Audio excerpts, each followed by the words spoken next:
би сметнал по японския метод 21 по 32? Японският метод е метод за умножение, в който използваме линии и след това броим пресичания.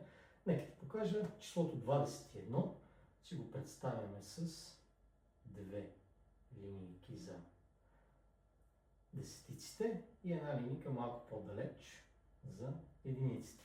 Също правим с числото 32. Имаме 3 линии за десетиците и 2 линии за единиците.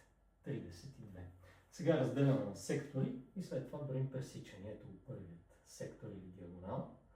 Ето го вторият. И този тук е последен, трети. Хайде да им преброим колко са ни пресичанията. 1, 2 имаме в първият, тук пишем 2.